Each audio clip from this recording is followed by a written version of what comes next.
Okay, so the winner is Chelsea. Oop, that's right. Oopsies. I forgot to do a finale episode for my Bachelor series, but congrats, Chelsea. We're on to the Bachelorette now.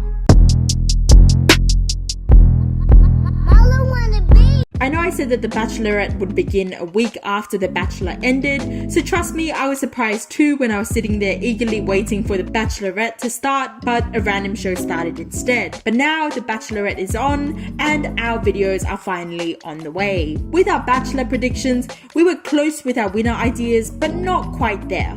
So this time I've taken the liberty of researching some areas of extra precautions to ensure that we can get our winner predictions a little bit more spot on. The guys this season are a bit different to our last season of Bachelorette, with only about 8 of them having real introductions, and out of those 8, one of them was her brother, one of them has already been eliminated, and about 3 or maybe 4 of these 8 can be more or less knocked out in the contention for the winner. Tim was the first guy out of the limo. With his gift of basically the whole botanical garden, it's safe to say that he definitely made an impression on Angie. She says some contradictory things about her type throughout the first and second episode, but generally I think that Tim may be the type of person she usually goes for, especially because there are an abundance of other contestants, well namely just Kieran, who are very similar in terms of personality and style to Tim. She spoke of him really highly, and there was some fairy tale but not quite winner music playing in the background.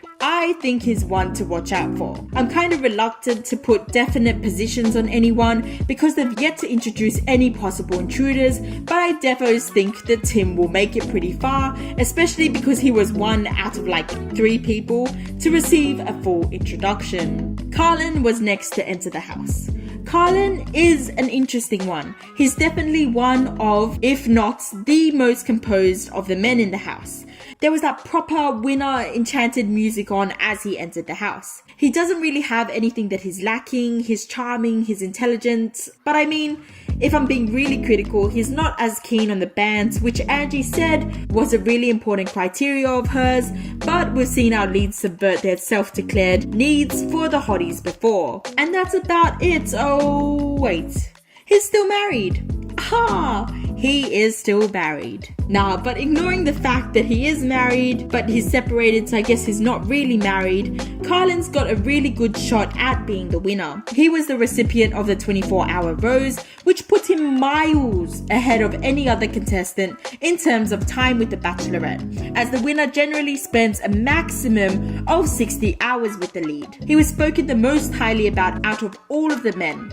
Another point to mention is that at one point throughout the introductions, Angie, when talking to Hayden, said she never holds hands, and thereby lets go of Hayden's hands. But she was definitely holding Carlin's hands throughout his introduction. Carlin did, however, snitch on Jess, which was defo's deserved, by the way. But if you have watched my Bachelor series, you would know that I said snitching is the death of a contestant. But I want to make a bit of a revision on that. If the snitching is early on in the season, we're talking first 4 episodes max, I think the contestant can come out of it relatively unscathed, because if the snitching occurs at this time, the Bachelor, Bachelorette isn't attached to anyone and they're more willing to listen to reason.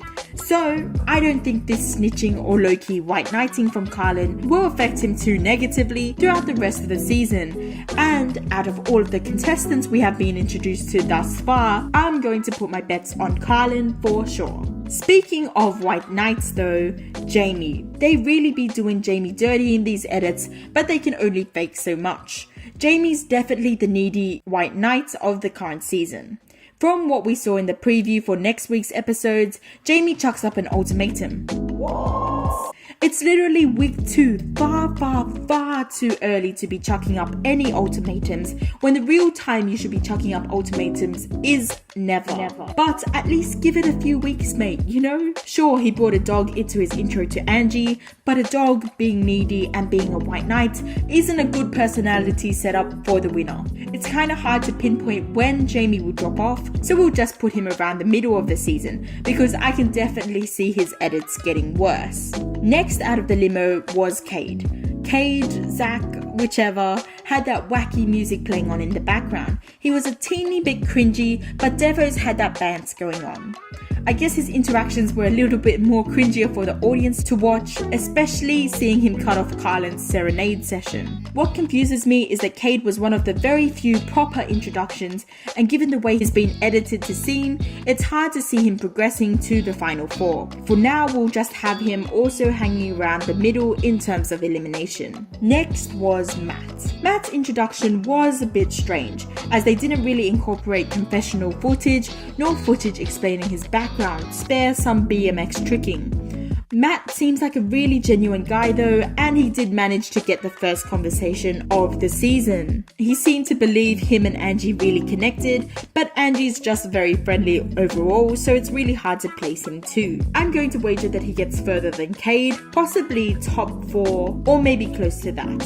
We then skip introductions for Jesse, Alex, Glenn, Josh and Oliver. Jackson is given a short clip to introduce him, the whole pie scene, but I believe that was only incorporated to add humor to the introductions and emphasize how awkward it is for the Bachelorette to meet these new guys, rather than set up Jackson as somebody to watch out for during the season.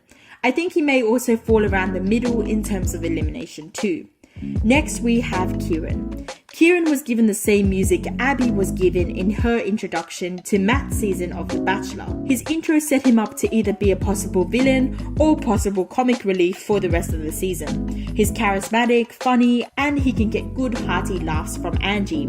He also gets along really well with Tim, for now, who I mentioned before is one of the 2 people who look like they stand a chance at this moment. When we look at the first look for the season though, despite Kieran getting at least 1 kiss, something does happen with him causing him to storm off, so we'll just have to see what happens there. We then skip intros for Adam, Tom, Niranga, Warwick, Scott, Mitchell and Hayden. Jess was eliminated and a sleaze, so we won't discuss him either. Lastly, we had Brad. We should just finish the show right now because that's our winner right there.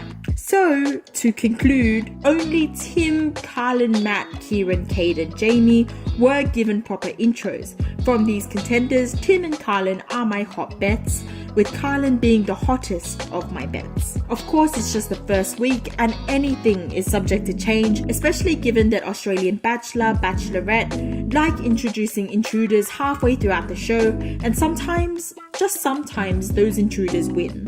Which is interesting given this clip of a bold person we haven't seen before smooching on Angie. Given some of the things Angie says in the first look as well, in particular this, "Why did I do that? That was the wrong decision." There may be some plot twists coming up, but that's about it for this episode of P2P2. Adios amigos!